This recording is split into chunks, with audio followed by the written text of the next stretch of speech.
Understatement वाटेल इतके मोठे मोठे परिचय त्या प्रत्येक मान्यवरांचे आहेत. आपल्या आजच्या कार्यक्रमाला लाभलेले आपले आजचे प्रमुख पाहुणे कीर्तीचक्र नायब सुभेदार श्री संतोष तानाजी राळे सर,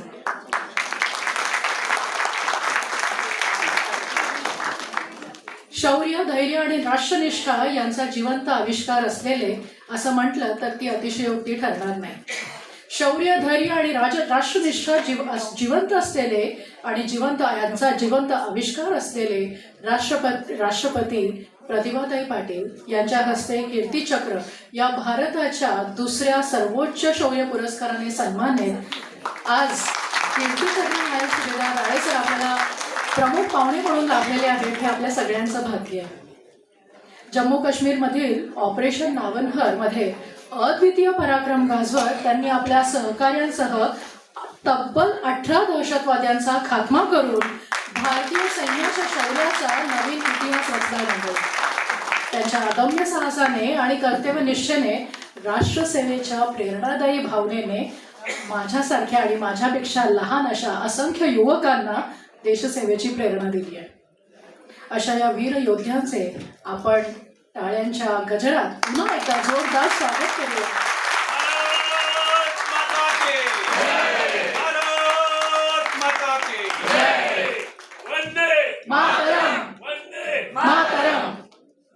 खरंच हे दोन शब्द म्हणताना किती स्फुरण चढतं नाही. मी आजचे अध्यक्ष श्री अरविंद मोकाशी सर यांना विनंती करते की आजच्या प्रमुख पाहुण्यांचा त्यांनी सत्कार करावा.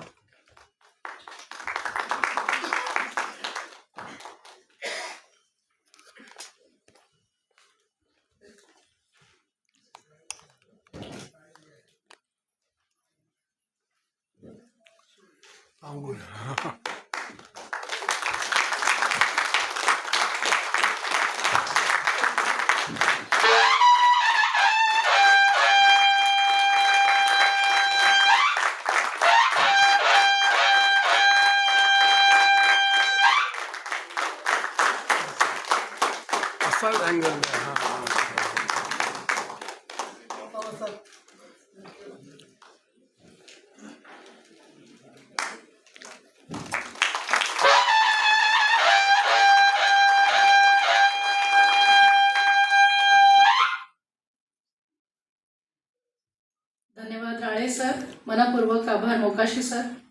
आणि आता आजच्या कार्यक्रमाला लाभलेले आपले अध्यक्ष श्री अरविंद मोकाशी सर.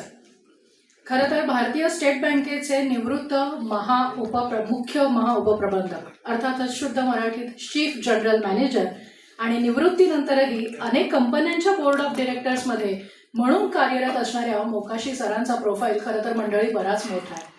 पण आज त्या कार्यक्रमाला त्यांनी आवर्जून उपस्थिती लावली आणि त्यांनी ते नंतर आपले मनोगत व्यक्त करतील, जे ऐकायला माझ्यासोबत तुम्हीही उत्सुक असाल. तर मी विनंती करते आमचे कार्यकर्ते आणि आमच्या सगळ्यांचे स्नेही श्री प्रसाद कुलकर्णी सर की त्यांनी आमच्या अध्यक्षांचा सत्कार करावा. श्री प्रसाद कुलकर्णी.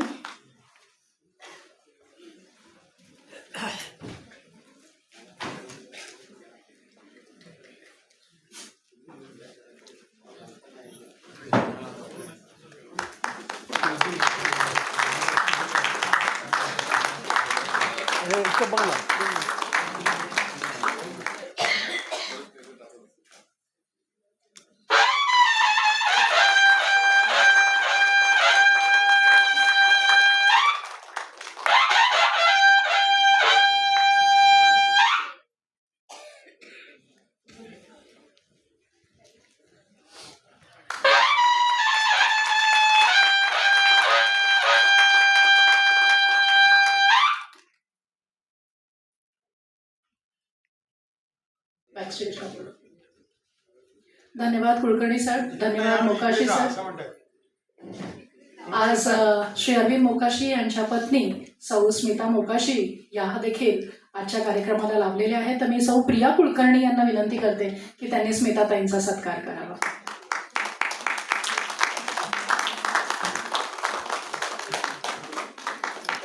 प्रियाताई, तुमचं कार्यक्रमामध्ये मनापासून स्वागत आणि अर्थातच स्मिताताई तुमचं सुद्धा कार्यक्रमामध्ये मनापासून स्वागत.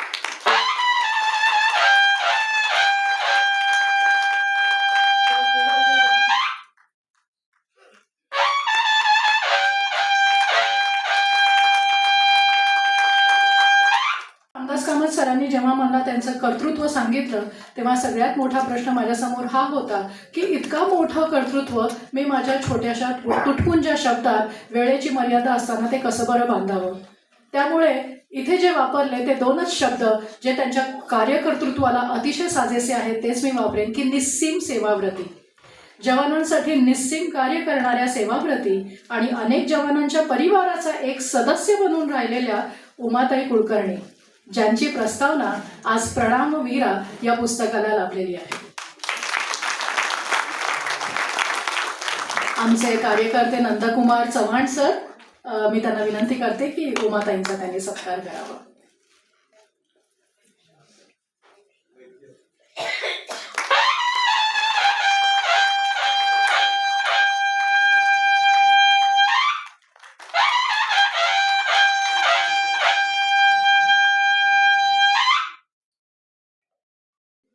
तर मी आमचे कार्यकर्ते, व्हॉलंटियर्स आणि सगळ्यांना विनंती करेन की पुस्तक प्रकाशनाची त्यांनी तयारी करावी.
मंडळी, ही पुस्तक प्रकाशनाची संकल्पना ज्यांच्या कल्पकतेतून आलेली आहे त्या आमच्या सौ रामदास कामत, म्हणजेच सौ स्नेहा रामदास कामत यांचं श्रेय आहे. एका त्यांच्यासाठी जोरदार टाळ्या होईल. कारण ही सगळी संकल्पना, ही सगळी कल्पना त्यांची आहे. आजच्या दिवसाला, आजच्या कार्यक्रमाला अतिशय सुयोग्य असं त्यांनी पुस्तक प्रकाशन केलेलं आहे.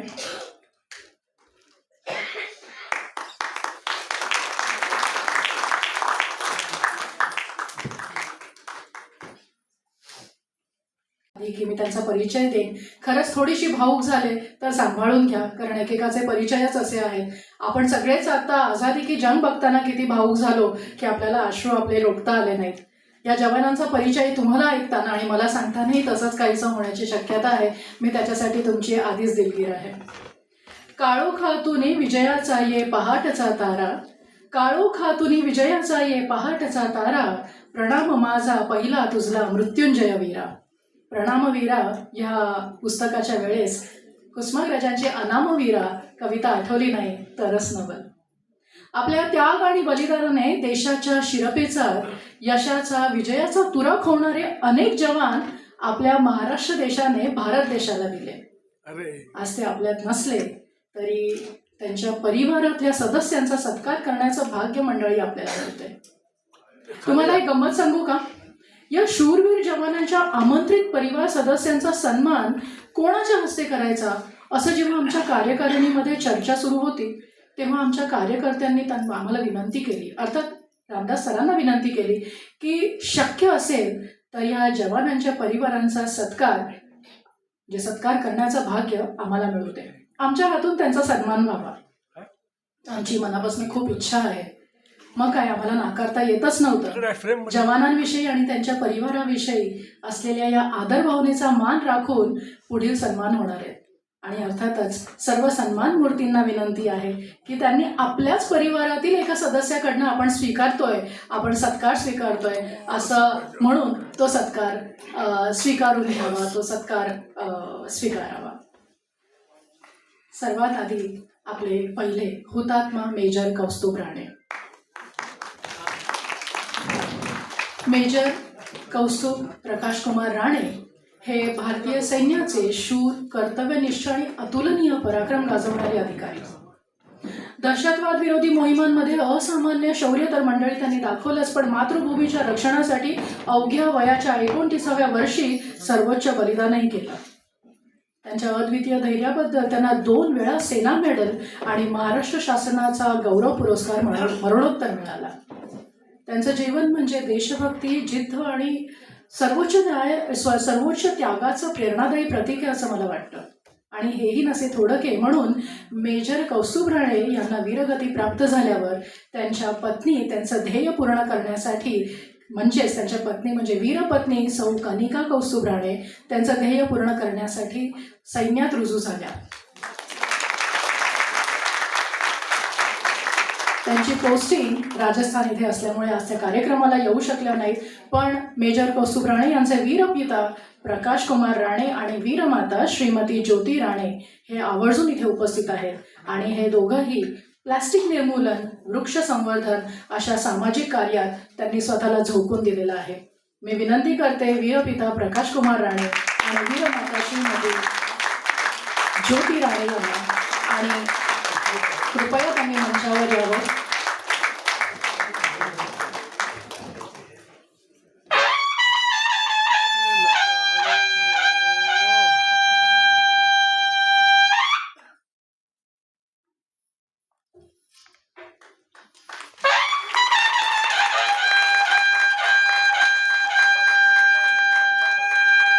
तुमचा मान आहे, तुम्ही बसूनच सत्कार स्वीकारणार आहात.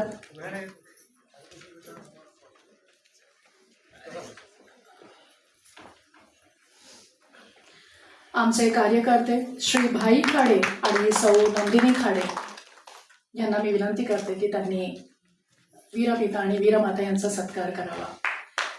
रसिकांनी दिलेलं हे स्टँडिंग ओवेशन मंडळी अजून काय हवं. खूप खूप धन्यवाद. खूप खूप धन्यवाद.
आणि आमचे प्रल्हाद शिवणकर सरांना विनंती करते की त्यांनी मेदडे सरांचा सत्कार करावा.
कारगिल युद्धापासूनच त्याने आर्मीत सहभागी आर्मी जॉईन करायचा निर्णय घेतला किंवा त्याने तशी इच्छा प्रकट केली.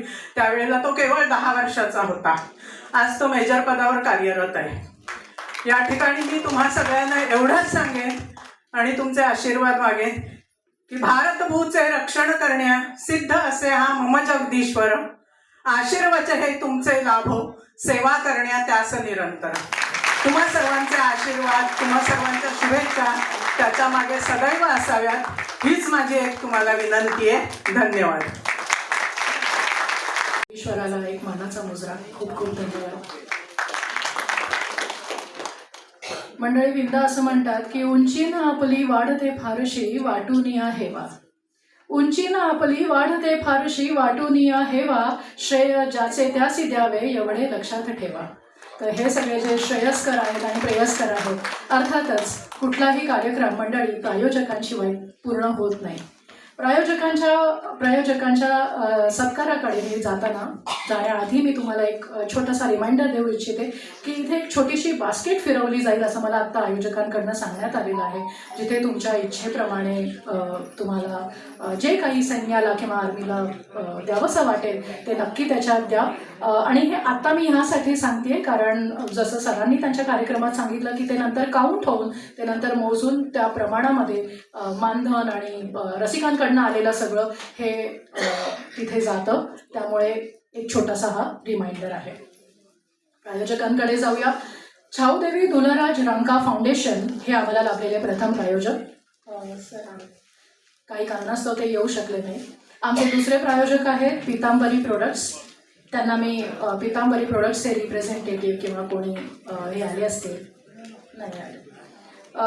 दक्ष कॉर्पोरेट ॲडवायझर्स लिमिटेड यांच्यातर्फे मला असं वाटतं मनीष अग्रवाल इथे उपस्थित आहेत का? नाही आले.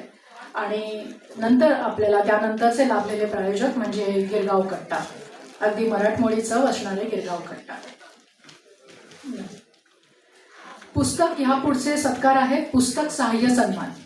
म्हणजेच हे पुस्तक आकर्षक आणि वाचनीय व्हावं यासाठी ज्यांनी मोलाचा हातभार लावला अशी काही मंडळी. त्यामध्ये सगळ्यात आधी मुद्रित शोधनाची जबाबदारी अतिशय सक्षमपणे पेलणाऱ्या आमच्या श्रीमती अपर्णा गाडगीळ मॅडम. त्यांना मी मंचावर मानाने बोलवू इच्छिते, आमंत्रण देऊ इच्छिते. आणि आमच्या अपर्णा गाडगीळ आलेल्या आहेत का? आलेल्या आहेत. अपर्णा गाडगीळ ताई, मी कृपया तुम्हाला मंचावर बोलवेन. तुमचं खूप खूप स्वागत. आणि आमच्या आजच्या पाहुण्या श्रीमती स्मिता मोकाशी ताई यांना मी विनंती करेन की त्यांनी अपर्णा ताईंचा सत्कार करावा.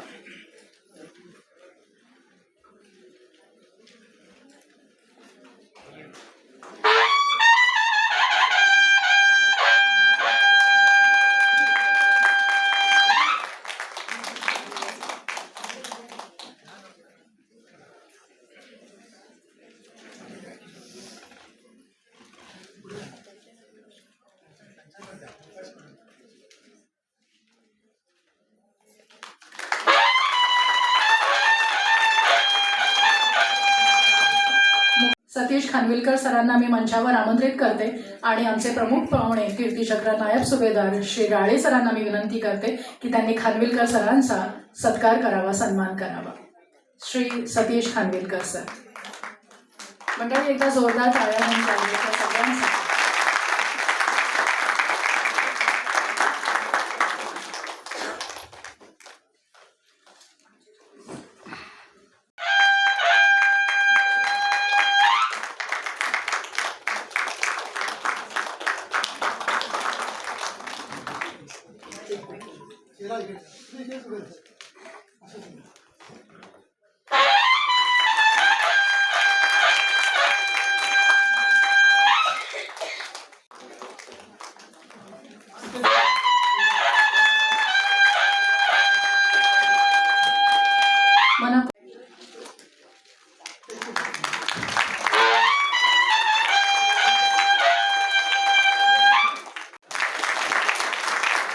यावरूनच खरं तर पुस्तकाची कल्पना आणि पुस्तकाचं श्रेय लक्षात येतं आणि कार्यक्रमाचाही. मान्यवरांचे मनपूर्वक आभार. वर लाईट नाही भाई खाडे, लाव ना. मनपूर्वक स्वागत तुमचं. आणि स्मिता मोकाशी मॅडम यांना मी विनंती करेन की त्यांनी आमच्या भाईंचा सत्कार करावा. लाव ना.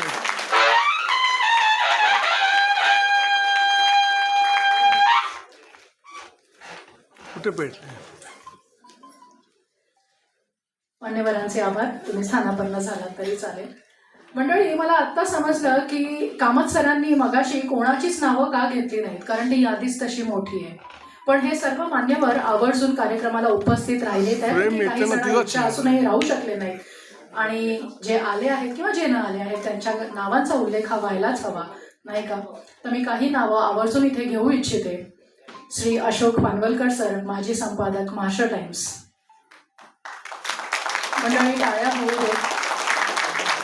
ग्रंथालीचे विश्वस्त श्री सुदेश हिंगलासपूरकर सर. साहित्य अकादमी नवी दिल्लीचे सदस्य doctor Narendra Pathak sir. General manager State Bank Venkatesh Hegde sir. दैनिक नवराष्ट्रमधून श्री रवींद्र माने सर. दैनिक दोपहर का सामनाचे संदीप पांडे सर. साप्ताहिक आहुतीचे गिरीश त्रिवेदी सर. विलास उदवणे, संस्थापक नमस्ते शौर्य फाउंडेशन आणि मुंबई सकाळचे विजय बाटे. मला असं वाटतं सत्कार आणि ही विष्णू सहस्रनामावली इथे मी थांबवते, कारण आपल्या सगळ्यांनाच मान्यवरांचं मनोगत, त्यांचे चित्तथरारक अनुभव आणि त्यांचे 2 शब्द ऐकण्याची उत्सुकता आहे. तर मी सर्वात आधी आमचे प्रमुख पाहुणे श्री राळे सरांना विनंती करेन की त्यांचे चित्तथरारक अनुभव ऐकायला माझ्या इतकी सगळी रसिक मंडळी सुद्धा उत्सुक आहेत. तर कृपया त्यांनी आमच्याशी थोडंसं बोलावं.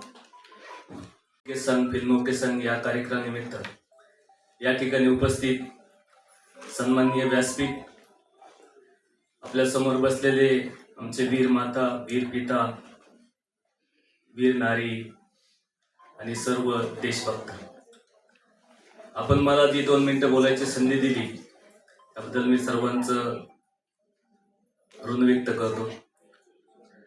आज आपण हा दिवस पाहत आहे. आज जे आपण आनंदाचा श्वास घेत आहे, यासाठी आपल्या भारत मातेच्या रक्षणासाठी, जसं रामदास कामत सरांनी आता आपल्याला जी 4 युद्ध कशा प्रकारे घडली ती सर्व माहिती आपल्या डिटेलमध्ये सांगितली.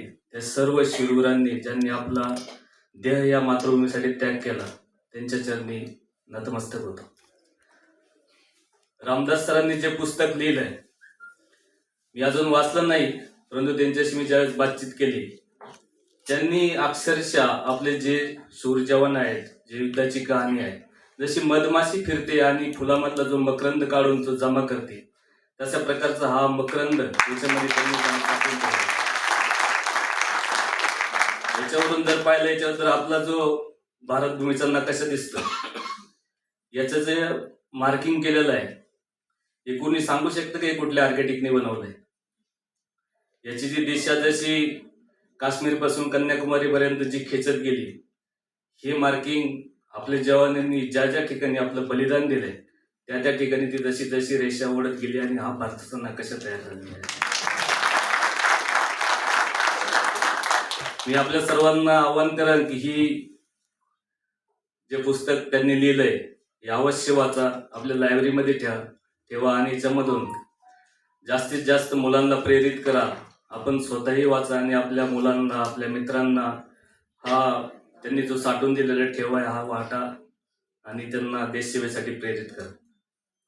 मी भारतीय सैन्यामध्ये 22 वर्ष मला सेवा करण्याची संधी मिळाली. त्याचा मी बऱ्याचशा प्रमाणात त्याचं सोनं करून घेण्याचा प्रयत्न केला. बऱ्याचशा वेळा मला अपयश आलं, बऱ्याचशा वेळा मला जीत पण अशी झाली. कारगिलमध्ये असताना पण एक पोस्ट कॅप्चर करायची संधी मला मिळाली, ते पण एक यशस्वीरित्या, कुठलीही कॅज्युअलिटी नव्हतं, ते सक्सेसरित्या ते कॅप्चर केलं. जसं सरांनी सांगितलं, चोरवाटला सेक्टर, बटालिक सेक्टर, त्या ठिकाणी 465 जी हाईट होती ती पाकिस्तानने कब्जा केलं होतं, तिला पण आम्ही व्यवस्थितरित्या पुन्हा तिला कॅप्चर केलं. काश्मीरमध्ये असताना कुपवाडा जिल्ह्यामध्ये जिथं राष्ट्रीय रायफल मराठा राईट इन्फंट्री रेजिमेंटनी त्या ठिकाणी डिप्लॉय केलेलं आहे, त्या ठिकाणी मी 2008 मध्ये पोस्टिंग होतो. त्या ठिकाणी मी एक घातक प्लाटून कमांडरचं काम करत होतो. म्हणजे एक 20 सैनिक असे असतात त्यांचे की ते फिजिकली फिट, मेंटली फिट आणि कुठल्याही टास्कला कधी पण उत्तर देण्यासाठी नेहमी तयार असतं. ती ड्युटी मी त्या ठिकाणी करत होतो. तर असं की 18 आतंकवाद्यांचा ग्रुप बॉर्डर क्रॉस करून आतमध्ये येणार होता, ही मला माहिती भेटली होती. माहिती भेटल्यानंतर अतिशय कमी वेळामध्ये मी माझ्या ट्रूप्सला घेऊन त्या ठिकाणी पोहोचलो. माझी टीम नेहमीच रेडी असते, कारण मी नेहमी पण कुठल्याही परिस्थितीत मला विदिन 5 ते 10 मिनिटांमध्ये माझी टीम रेडी असते, कारण आमचे सर्व इक्विपमेंट, वेपन, रायफल, अम्युनिशन, तोडगा, राशन वगैरे सर्व आम्ही रेडी ठेवतो. कधी पण मेसेज आल्यानंतर आम्ही लगेच निघतो त्या ठिकाणी.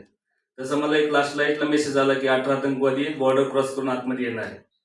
मी माझ्या ट्रूप्सला घेऊन गेलो. जिथं ते तार कट करून आतमध्ये शिरणार होते त्या ठिकाणी एक ट्रूप्स लावला आणि दुसरी टीम मी वेगळी केली. त्यामध्ये 5 जवान होते माझ्याबरोबर. त्यांना घेऊन मी पुन्हा हाईटवरून खाली आलो. तर तिथे एक मोठा ओढा होता, म्हणजे नाला टाईप, नदी टाईप होता. तर ते आतंकवादी वरून जर सुटले तर हा नाला ते क्रॉस करून पुढे जाऊ शकतात. तर मला काय तिथून जर वाचले तर त्यांना तिथं मारायचं होतं.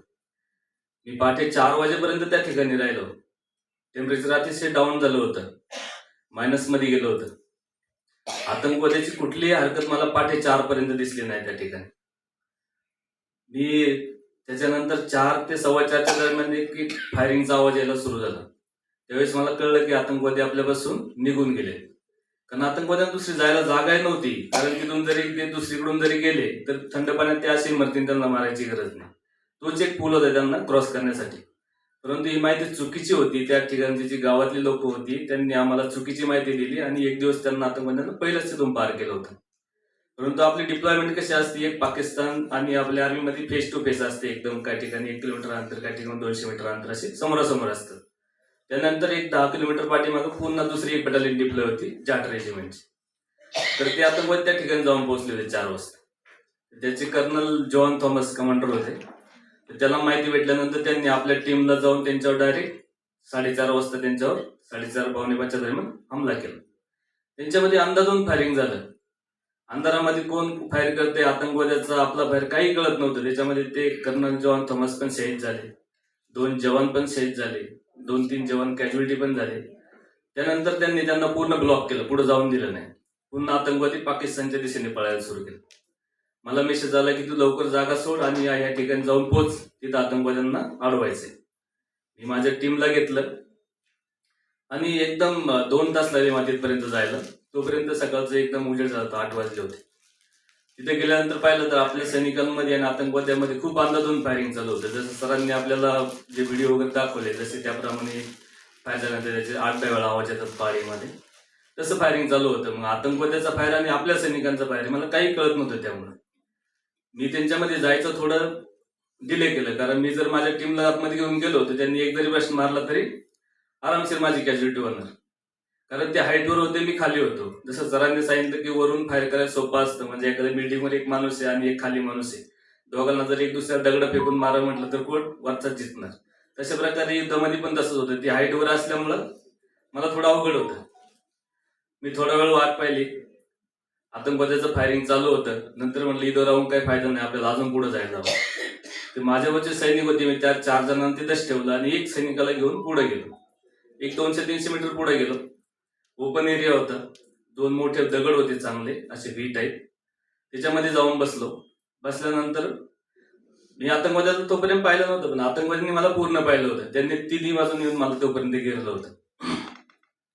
मी एकदम रिलॅक्स होतो, कारण माझ्यावर डायरेक्ट कोणी हिट फायर करत नव्हतं. मी माझी AK-47 खाली उभी करून ठेवली होती, अशी थंड झाली होती जास्त. त्यानंतर आतंकवाद्यांनी पाहिलं की हा एकदम शांत आहे. त्यानंतर त्यांनी त्यांचं सर्कल अजून क्लोज करायला सुरू केलं. जवळ आल्यानंतर मग त्यांची हरकत मला दिसायला सुरू झाली. जशी हरकत दिसायला सुरू झाली त्यानंतर मी माझा रेडिओ सेट काढला आणि मी हेडक्वार्टरमध्ये बोलायचा प्रयत्न केला. 4ही बाजूनी पहाड असल्यामुळे माझे ते रेडिओ सेट कुणाशी मिलाप झाला नाही. कधी कधी आपले सैनिक पण आतंकवादाचा ड्रेस घालून फिरतात माहिती गोळा करण्यासाठी. होऊ शकते आपली आर्मी पण असू शकते, कारण तो माझ्या युनिटचा एरिया नव्हता, दुसऱ्या युनिटचा होता. त्यामुळे मी त्यांच्याशी बोलण्याचा प्रयत्न केला, पण त्यांच्याशी माझं बोलणं झालं नाही. त्यांनी अजून जवळ यायला सुरू केलं. आता माझे सर्व लाईफलाईन संपले होते. त्यानंतर मी माझा रेडिओ सेट ठेवला बंद करून, माझी AK-47 काढली, त्यांच्या डायरेक्शन मध्ये ठेवली. जो साथी होता माझा त्याला पण सांगितलं तुझी रायफल यांच्या डायरेक्शन मध्ये ठेव. माझ्या बॅरलमधून ज्यावेळेस पहिली गोळी निघाली त्यावेळेस ते पूर्ण ब्रस्ट फायर करायचं एकदम. आमचं प्लॅनिंग झालं, पण आतंकवादी पण फायर करत नाही, मी पण फायर करत नाही. ते तर पुढे येतात, मी तर रेडी आहे. माझी रिस्क जास्त होती कारण मी खाली येते वरती आहे. शेवटी म्हणलं मी थोडी रिस्क घेतो, आता मी उभा राहतो. मी त्याचं पूर्ण बुलेट प्रूफ जॅकेट वगैरे सर्व घातलेलं होतं. मला जर त्यांनी पाहिलं, ते जर आपल्या आर्मीचे जवान असतील तर ते लगेच आवाज देतील आपल्याला. ते जर आतंकवादी असतील तर ते फायरिंग करून पळतील. जर त्या ठिकाणचे लोकल माणसं असतील बकरी सांभाळणारे, ते तर आरडाओरडा सुरू करतील, मत मारो मत मारो. हे आमच्या अगोदरचे अनुभव असेच होते की आतंकवादी जेव्हा जेव्हा मोठभेट होती त्यावेळेस. जसं मी उभं राहिलो तसं त्यांनी एकदम तिन्ही बाजूने आमच्यावर एकदम पावसासारखे म्हणजे फायरिंग करायला सुरू केलं. जसं मी खाली बसलो, दगडावर गोळ्या टेकरत होत्या पण डायरेक्ट मला लागत नव्हत्या. रायफल तर माझी त्यांच्या डायरेक्शन मध्ये होती. मी त्यांचं जसं ब्रश चालायला लागलो, पहिला माझा ब्रश त्यांच्या डायरेक्शन मध्ये मारला. त्याच्यात 3 आतंकवादी पलटी मारत मारत माझ्या जवळ पोहोचले. असे तिथं झालं नव्हते, थोडं प्लेनच होतं एरिया. 3 डेड बॉडी अशा पडल्या होत्या समोर. बाकी आतंकवादीवरून फायरिंग करत होते. तर मी माझ्या साथीला सांगितलं, असं कर, या तिघांच्या डोक्यामध्ये एक एक गोळी घाल, यांना संपून टाक, बाकीच्यांना आपण पाहू. त्यांनी काय केलं, पहिल्याच्या डोक्यात घातली गोळी, दुसऱ्याच्या घातली, आणि त्याचा मेंदी उडून तिसऱ्याच्या डोक्यावर टाकलं. त्याला वाटलं की हा तर मेलेला, याला काय मारायचं. ठीक आहे, मला सोडून द्या, आपण अर्धा एरिया वाटून घेऊ, जो आपल्या डायरेक्शन मध्ये येईल त्याला आपण मारायचं. तर आम्ही बाकी आतंकवाद्यांना मारण्यामध्ये व्यस्त झालो. तो आतंकवादी जिवंत होता, तो आमच्या जवळ येऊन बसला. समोर पाहिलं तर 3 डेड बॉडी होत्या, आता 2च दिसतात. म्हणलं आतंकवादी आपल्या जवळ येऊन बसलेला आहे, याच्याकडे वेपन तरी नाही, कारण रायफल पाठीमाग पडली होती, मला दिसत होती क्लिअर. आणि तो जर रायफल उचला गेला तोपर्यंत त्याला मारू शकत होतो. पण त्याच्याकडे हँड ग्रेनेड आहे, ते जर उचलून आपल्यावर टाकलं तर आपण संपू येतच. मग मी काय केलं, पूर्ण जंगलात फुल ब्रस्ट फायरिंग केलं आणि त्याला पाठीमागं पाठवलं. कारण ज्यावेळेस माझं फायरिंग चालू त्यावेळेस आतंकवाद्याचं फायर थांबायचं. तसंच त्यांनी सेम कारवाई केली, त्यांनी पण पाठीमागं जाऊन फायरिंग सुरू केलं. मी तिच्या फायर खाली जाऊन पाठीमागं पोहोचलो. त्याच्यानंतर आमच्या 2 मॅगझिन संपल्या होत्या अशा, पण 30च राऊंड राहिले होते खाली. त्यामुळे दिवसभर त्या 30 राऊंडवर आम्हाला काढायचं होतं तिथं. कारण मागचे जे 4 जवान होते त्यांना ते आतंकवादी पुढे येऊन देत नव्हते. एक एक एक एक दिवसभर शूट केलं, त्यांना खूप कॅज्युअलिटी केल्या त्यांच्या. कारण मी एकच राऊंड फायर करायचं पण हिट झालंच पाहिजे असे त्यांचे दिवसभर आमदार होसपर्यंत त्यांना खूप कॅज्युअलिटी केल्यानंतर ते मग रात्रीच्या वर जायला सुरू केलं. सकाळी तो जो जिवंत आतंकवादी होता त्याने अक्षरशः त्याची बॉडी जिथं जिथं फाटली होती सुई धाग्याने अक्षरशः शिवली होती पूर्ण, जसे डॉक्टर टीचिंग करतात त्याप्रमाणे. मी त्याला आवाज द्यायचा प्रयत्न केला पण त्याला माझी हिंदी समजत नव्हती. 1 तासानंतर मी लोकल माणसाला बोलवलं, त्याला सांगितलं की याला समजव उर्दूमध्ये, तू माझ्याकडे येऊन आत्मसमर्पण कर, तुला मी व्यवस्थित ट्रीटमेंट देऊन पाकिस्तान पाठवतो. पण येताना पूर्ण कपडे काढून माझ्याजवळ यायचे, तसं मी घेणार नाही. तो रेडी झाला, त्यांनी कपडे तर काही काढले नाही, तो फक्त उभा राहिला. जे लागलं होतं त्यांनी अक्षरशः रक्त वगैरे इकडे हाताला वगैरे पुसलं होतं. नंतर मला लागले, कपडे काढू शकत नाही. म्हटलं ठीक आहे. मी एक जवानाला साईडला पाठवलं, त्याच्यावर एक लाईट मशीन गन हिट करून ठेवली. त्यांनी थोडी जरी हालचाल सुरू केली याला संपून टाक. जसं त्यांनी मी पुढे जायला गेल्यानंतर त्यांनी काय केलं, हातातलं हँड ग्रेनेड काढलं माझ्या अंगावर फेकलं. पण त्याच्या हातात एवढी ताकद नव्हती ती माझ्यापर्यंत पोहोचत, कारण त्याला सुटल्यानंतर 4 सेकंद लागतात फुटायला. तोपर्यंत मी त्याला कॅच करायला रेडी होतो. ज्यावेळेस मला दिसले का आता ग्रेनेड खाली पडणार आहे, त्यापर्यंत मी पण पोझिशन घेतलं आणि त्याचा ब्लास्ट झाला, काही मला लागला नाही. नंतर त्याला मारून टाकलं. त्याच्यानंतर पुन्हा आमचं ऑपरेशन क्लोज करायला सांगितलं.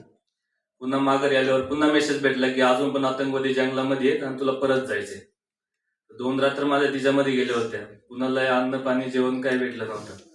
पाणी भरपूर होतं, पुढे जाऊ शकत नाही, आतंकवादी मारतात, फायर केलं असतं म्हणून. त्यानंतर माझ्याजवळ जे जवान होते त्यांना सर्वांना बदली केलं. 17 जवानांना नंतर माझ्याजवळ नवीन जवान दिले. त्यांना मी घेऊन गेलो.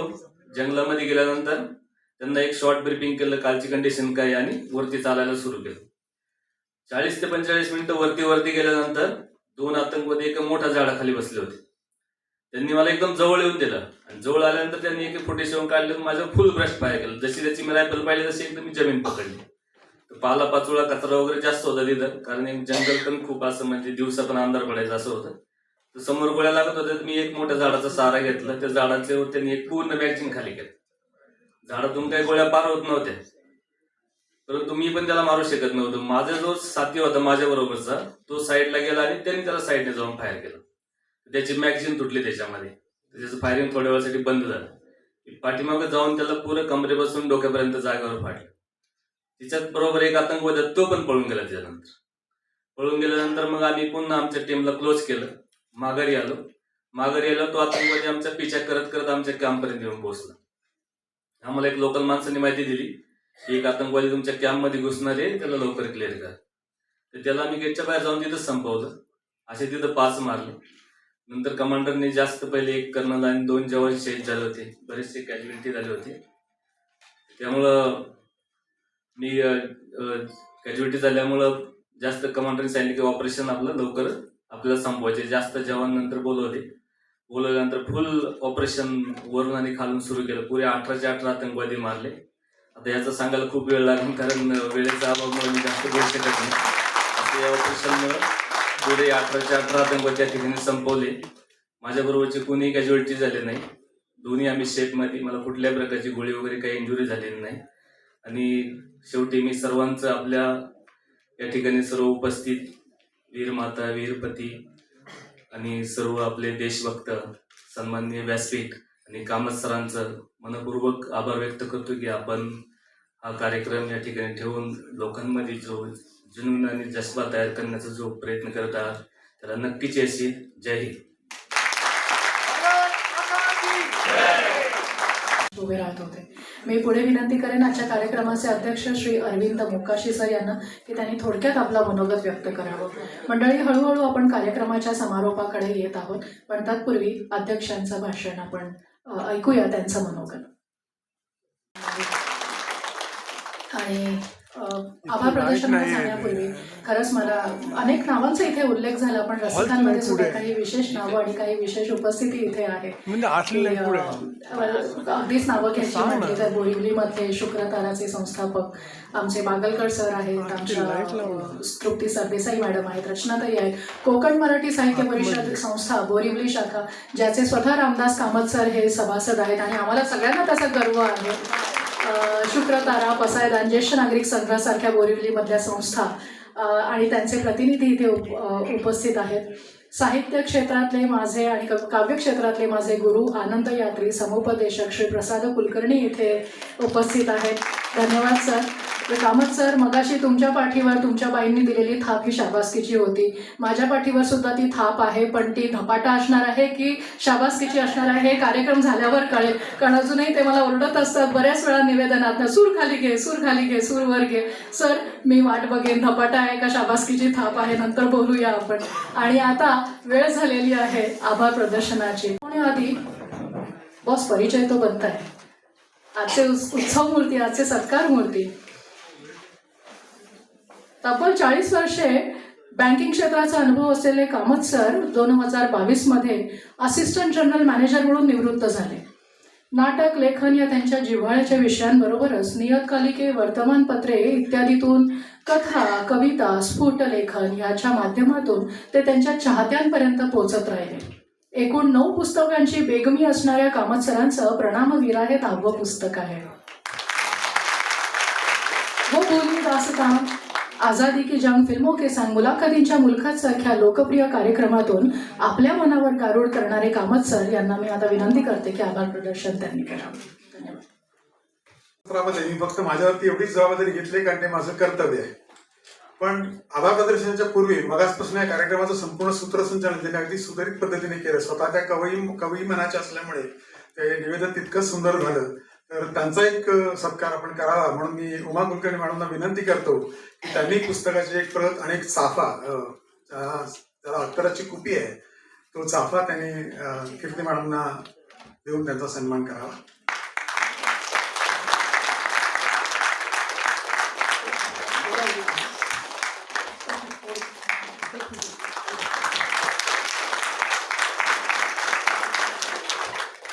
स्वीकारण्याचे म्हणजे शाली आपल्याला सन्मानाने स्वीकारण्याचे आणि मान्यवरांच्या अंगावरती किंवा मान्यवरांच्या खांद्यावरती शाल पांघरण्याचे अनेक योग माझ्या आयुष्यामध्ये आले. पण असा एकमेव कार्यक्रम आहे जिथे मी यजमान असूनही एकही शाल न स्वीकारता किंवा एकही शाल न पांघरताही मला जास्त शालीन झाल्यासारखं वाटतं.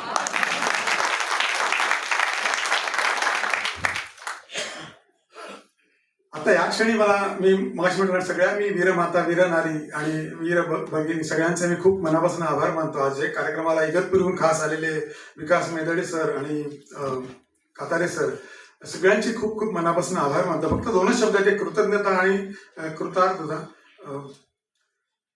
आता या क्षणी मला ना मजरूर सुलतानपुरीच्या 2 ओळी आठवतात. प्रख्यात गीतकार शायर मजरूर सुलतानपुरी, आणि त्यांनी असं लिहिलेलं आहे की अकेला ही चलाता जानिबे मंजिल मगर, अकेला ही चलाता जानिबे मंजिल मगर, लोग जुड़ते गए कारवा बनता गया.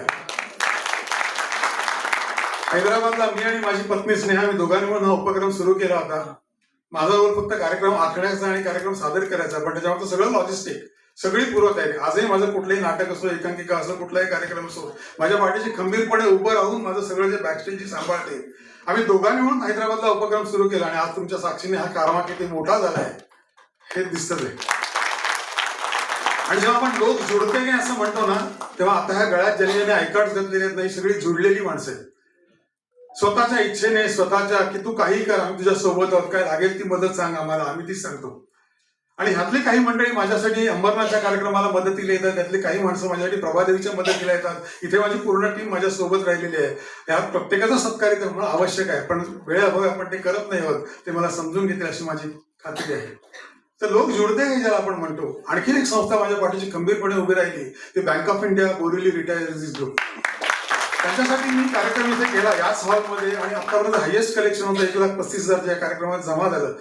पण त्या कार्यक्रमानंतर खरं तर मी SBIचा पेन्शनर आहे, बँक ऑफ इंडियाचा नाही, पण तरी सुद्धा एक भावनिक नाते या संस्थेशी जुळलं. आणि मग त्यांनी मला त्यांच्या प्रत्येक कार्यक्रमामध्ये पुस्तक प्रकाशन असेल किंवा गाण्यांचा कार्यक्रम असेल, त्यांनी मला सन्मानाने बोलवलं. आणि ह्या कार्यक्रमात सुद्धा ते मला अप्रोच झाले होते की हा पूर्ण कार्यक्रम तुम्ही आम्हाला द्या, बँक ऑफ इंडियाला द्या, आम्ही तुमचे जे काय तुम्हाला जे काही 20-25 तिकीटं पाहिजे ते ठेवा, बाकी सर्व आम्ही देतो, लॉजिस्टिक पार्ट आम्ही सगळं करतो, तर हा कार्यक्रम आम्हाला द्या. आणि मी त्यांना नम्रपणे नकार दिला होता. सांगितलं की जसा कीर्ती मॅडम म्हणत तसं सगळं मी सांगितलं की मी बऱ्याच संस्थांशी जोडला गेलोय.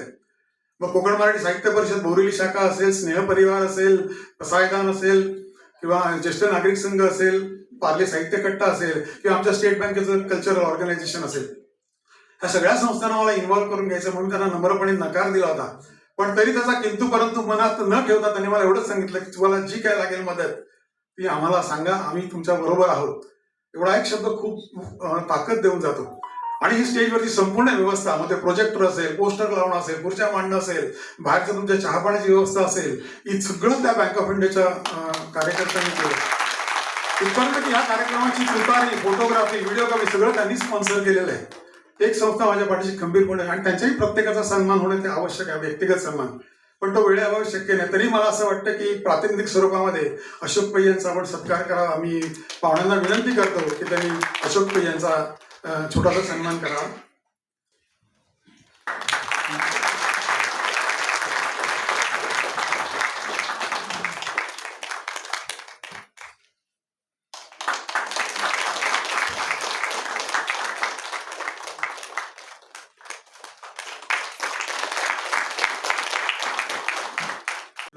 लोकसेवेचं कार्य करत राहिली.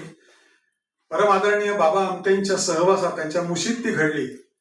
आज बऱ्याच सामाजिक संस्थांशी त्यांचा जवळचा परिचय, आणि त्यांच्या शब्दाला काय वजन असतं. एक स्नेह परिवार नावाची संस्था, हा व्हॉट्सअप ग्रुप आहे, पण 600-650 लोकांचा व्हॉट्सअप ग्रुप आहे. आणि त्यांनी एक आवाहन करावं, त्यांनी आता एका शाळेला मदत पाहिजे म्हणून आवाहन केलं, आणि धडाधड त्या व्हॉट्सअप ग्रुपवरती पैसा उभे राहायला लागले.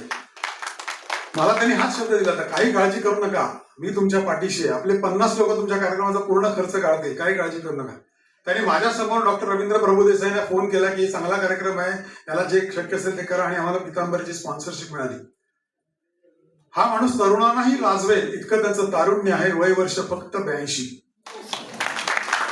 मी अशोक वायकुळ सरांना विनंती करतो की त्यांनी मंचावर यावं आणि आमच्या छोट्याशा सन्मानाचा स्वीकार करावा. मी मोकाशी सरांना विनंती करतो की त्यांनी अशोक वायकुळांचा सत्कार करा.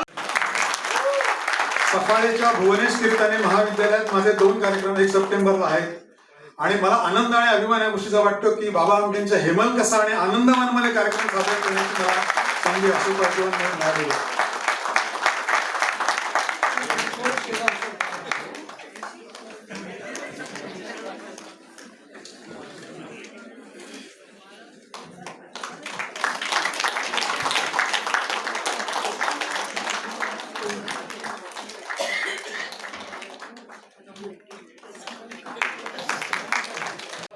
आणि विटामिन एम म्हणजे तुम्हाला माहिती आहे, पण मला विचारलं तर 4 प्रकारचे विटामिन एम असतात बरं का. त्यातला पहिला एक विटामिन आहे जो मॅनपॉवरचा, जो मी आता सांगितला की किती माणसं माझ्या पाठीशी उभी राहिली. दुसरा तुमच्या मनात आहे तो मनी पॉवरचा. त्या कार्यक्रमाला किती स्पॉन्सर मिळतील की नाही हा प्रश्न होता, पण ज्या पद्धतीने स्पॉन्सर मिळाले, कार्यक्रमाचा खर्च तर जाऊ द्या, पण त्याच्यावरती लोकांनी वैयक्तिक देणग्या दिल्या. मग त्या माधवी मंत्री असतील, प्रीती कुलकर्णी असतील, आमचे गीते देसले सर असतील, या सगळ्यांनी आर्थिक मदत सुद्धा या कार्यक्रमाला केली. मोकाशी सर यांनी प्रायोजक तर मिळवून दिले, पण त्यांनी हे सांगितलं की कार्यक्रमाला आणखी काही कमी पडले तर मला सांग, मीच तुला माझ्या किचनमध्ये देतो, पण कार्यक्रम चांगला कर. त्यामुळे विटामिन एम जे आहे हे पण मला या कार्यक्रमाला भरपूर मिळालं. तिसरा एम जो आहे तो मॅनेजमेंटचा. त्यामुळे ह्या हॉलचे मॅनेजमेंट जे आहे, दगडू नाट्यगृहाचे जे कार्यकर्ते आहेत त्यांची कमिटी आहे, आणि त्याशिवाय ज्यांनी तुतारी वाजवली, छान प्रसंगोचित तुतारी वाजवली, आमचे कामच काका आहेत की जे फोटोग्राफीची व्यवस्था बघतायत, आमचे प्रकाश शिरोडकर आहेत ज्यांनी संपूर्ण व्हिडिओग्राफी केलेली आहे. त्या सगळ्यांचे मी खूप खूप मनापासून आभार मानतो. आणि जी पुष्पगुच्छ आणि जे चाफे आलेत, या स्नेहजत म्हणून जी संस्था आहे जी दिव्यांग व्यक्तींसाठी काम करते, तर त्यांच्याकडे सगळं हे आलेलं आहे. आणि त्याशिवाय त्या शाली, एका व्यक्तीने नाव न सांगण्याच्या अटीवरती शाली आणि महिलांना जो काही सत्कार झाला या माता वीर नारींचा, हे सगळं त्या व्यक्तींनी स्पॉन्सर केलेलं आहे. त्यामुळे त्यांचे मी खूप मनापासून आभार मानतो. आणि शेवटचा एम, 4 एम पैकी मॅनपॉवर झालं, मनी पॉवर झालं, मॅनेजमेंट झालं, आणि चौथा एम जो आहे, जो मी कार्यक्रमाच्या सुरुवातीला सांगितलं की इथे बसलेली प्रत्येक व्यक्ती माझ्यासाठी मान्यवर आहे, तो चौथा एम तुमचा सगळ्या मान्यवरांसाठी. आणि याच्यासाठी सांगतो की तुम्ही फिजिकली शरीराने इथे आहातच, कार्यक्रम बघताना ज्या पद्धतीने तुम्ही प्रतिसाद देत होता त्यामुळे तुम्ही मनाने इथे आहात. आणि मी जेव्हा रक्कम माझ्याकडे आली, याची जमा झाली आहे, ती बघितल्यानंतर मला असं वाटतं की खऱ्या अर्थाने आजच्या प्रेक्षकांनी तन, मन आणि धन तिन्ही या कार्यक्रमाला दिलेले आहे. तर तुमचेही मी खूप खूप मनापासून आभार मानतो. तुमच्याप्रमाणे मीही उत्सुक आहे की कार्यक्रमाची रक्कम किती जमा झाली आहे. आणि मगाच सांगितल्याप्रमाणे जेवढी रक्कम जमा झाली त्याच्यापेक्षा जास्त रक्कम जाते, कारण कार्यक्रमाचा सगळं खर्च वजा जाता, जी काही शिल्लक राहील, मग ते 10 रुपये असेल, 500 रुपये असेल, काय जी राहील, अजून हिशोब केला नाही आम्ही, पण ती रक्कम त्याच्यात जाणार. आणि बरेचदा 2-3 दिवसांनी पण लोक देतच राहतात. म्हणजे एक उदाहरण द्यायचं झालं तर प्रभादेवीच्या कार्यक्रमाला 97,000 रुपये जमा झाले कार्यक्रमातनं. खरं तर मी अनाऊन्स केले 97,000 रुपये, पण मी प्रभादेवून दैसरला माझ्या घरी जाईपर्यंत वाटेत जे फोन आले, आणि डॉक्टर राजन गुप्तांकडे एक पाकिट आलं, ते म्हणाले की माझ्याकडे एक पाकिट आलंय, तुमच्याकडे कसं पोचवू. तर ते म्हणाले की मी तुम्ही ती ओपन करा आणि किती ते मला जीपेने पाठवा. ती रक्कम 11,000 होती. तर 11,000 आणि जवळजवळ 14,000 ही मला ऑन द वे 14,000 फोनवर आलेली रक्कम आहे. आणि त्यामुळे 97,000 जरी जाहीर झाले तरी 1,22,000 रुपये आर्मी वेलफेअर फंडाला त्या ठिकाणी गेले होते. आणखी एक पार्ल्याचा अनुभव सांगतो. स्वातंत्र्यवीर सावरकर केंद्रामध्ये कार्यक्रम करून सगळं झाल्यानंतर मी अनाऊन्स केली रक्कम, आणि एक व्यक्ती माझ्याकडे आले आणि म्हणाले की सर माझं पाकिट द्यायचं राहिलं. आणि म्हटलं आता मी अनाऊन्स करून झाले, पण म्हटलं तरी मोठी रक्कम असेल तर आपण जाहीर करू. तर मी उघडली पाकिटात तर 210 रुपये होते. मी त्यांना म्हटलं 210 रुपये तुम्ही देताय, 210 का दिले, राऊंड 200 द्यायचे ना, किंवा 250-300 आपण राऊंड देतो ना. तर त्याचं उत्तर खूप मार्मिक होतं. तो म्हणाला नाही सर माझ्या पाकिटात एवढेच होते, आणखी नसते तर मी आणखीन दिले. मगाशी मी फाउंडेशनचा विषय काढला. माझं स्वतःचं फाउंडेशन नाही, पण ज्या पद्धतीने प्रतिसाद मिळतो, ज्या पद्धतीने तुम्ही भरभरून आर्मी वेलफेअर फंडाला देताय, मला असं वाटतं लवकरच मला माझं फाउंडेशन करावं लागतं, म्हणजे रजिस्टर्ड करावं लागते की काय, अशी मला हे ते. मी शेवटच्या टप्प्याकडे वळतो. त्यानंतर राष्ट्रगीत संपूर्ण होईल. कार्यक्रमाला तुम्ही जवळजवळ 3 तास दिलेत. शेवटचं राष्ट्रगीत हे 4.5 मिनिटाचं आहे. तर 4.5 मिनिटं राष्ट्रगीत तुम्हाला पडद्यावर दिसेल.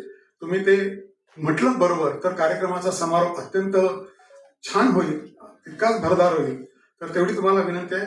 मी रक्कम जाहीर करतो. रक्कम बघताना मला असं वाटतंय एखाद्या लॉर्ड्सच्या मैदानावरती क्रिकेटच्या आपणच रेकॉर्ड करावा आणि आपणच तो मोडावा, असं मला इथे जाणवतं या ठिकाणी.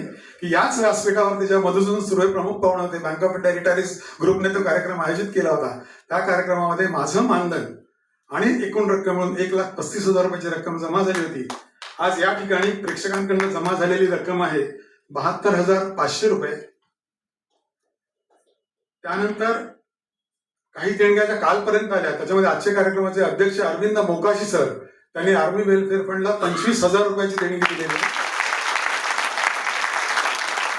आपले एक प्रायोजक जे आहेत दक्ष फाउंडेशन, त्यांनी पण या कार्यक्रमाला 25,000 रुपये आर्मी वेलफेअर फंडाला देणगी दिलेली आहे. आमच्या कर्जुवेचे एक रत्नागिरीचे एक मित्र जे प्रत्येक कार्यक्रमाला पैसे पाठवतात, त्यांनी यावेळेला 3,351 आणि पत्नीच्या स्मरणार्थ 2,311 रुपये पाठवले. निलिमा पोद्दार आहेत, त्याही दर कार्यक्रमाला मला आवर्जून पैसे पाठवतात, त्यांनी 1,000 पाठवले आहेत. दिगंबर निर्गुण म्हणून आहेत, त्यांनी 1,111 रुपये पाठवलेले आहेत. गोपाळकृष्ण नायक यांनी 5,000 रुपये पाठवले आहेत. म्हणजे कार्यक्रमातून झाला नाही. काल संध्याकाळपर्यंतचा हा आकडा होता 62,773 आणि दोन्ही मिळवल्यानंतर मी मगाशी म्हटलं माझाच कार्यक्रम आहे, मला मानधन कोण देणार, पण मला मिळणार सगळं मानधन आहे. पण एक आमची व्यक्ती माझ्याकडे आली आणि त्यांनी सांगितलं मलाही आर्मी वेलफेअर फंडाला द्यायचंय, पण मी ते तुम्हाला मानधन म्हणून देतो कारण तुमचं सादरीकरण मला खूप आवडलं, ते खूप मनाला भावलं. तुम्ही मला दिलं तरी ते आर्मीला जाणार आहे, मी डायरेक्ट दिलं तरी आर्मीला जाणार. ते म्हटलं नाही अहो तुम्ही द्या डायरेक्ट. तर म्हणे नाही मला माझं नाव नकोच आहे म्हणून मी तुमच्या मार्फत देतोय. आणि त्यांनी मला माझ्या सादरीकरणाबद्दल मला जे मानधन दिले जे पूर्ण आर्मीला जाणार आहे ते आहे मानधन 11,000 रुपये. आणि ही सगळी रक्कम जर टोटल केली तर आजच्या कार्यक्रमातनं आर्मी वेलफेअर फंडाला जाणार आहे ती 1,46,273. 1,35,000चा रेकॉर्ड ब्रेक करून म्हणजे 16,511 आणि 40गाव जळगावला सुरू केलेला आकडा 1,46,273 पर्यंत पोहोचला आणि मला त्याचा खूप मोठा अभिमान आणि आनंद वाटतो. मी खरंच कृतज्ञ झालोय, मी कृतार्थ झालेलो आहे. या नोटवर मी इथे थांबतो आणि आज आपण राष्ट्रगीताला सगळे उभं राहू माझा समारोप करतोय. राष्ट्रगीत सगळ्यांनी म्हणायचं आहे.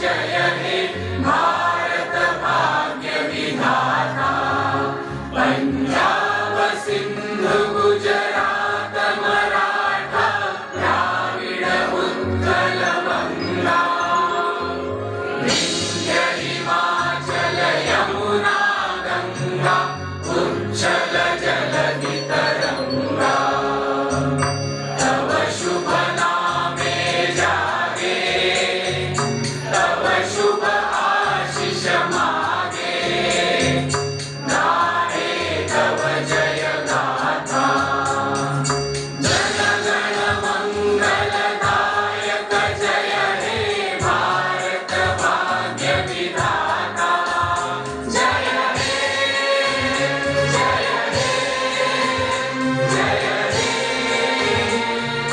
जय जय जय जय हे, अभयः तव आह्वान प्रचारित सुनि तव उदार वाणी, हिंदू बौद्ध सिख जैन पारसिक मुसलमान ख्रिस्तानी, पूरब पश्चिम आसे तव सिंहासन पासे, प्रेम हार हय गाथा, जन गण ऐक्य विधायक जय हे भारत भाग्य विधाता, जय हे जय हे जय हे जय जय जय जय हे, असन अभ्युदय बंधुर बंधा युग युग धावित यात्री, तुम चिर सारथि तव रथ चक्रे मुखरित पथ दिन रात्रि, दारुण विप्लव माजे तव शंख ध्वनि बाजे, संकट दुख त्राता, जन गण पथ परिचायक जय हे भारत भाग्य विधाता, जय हे जय हे जय हे जय जय जय हे, घोर तिमिर घन निबिड़ निशीथे पीडित मूर्छित देशे,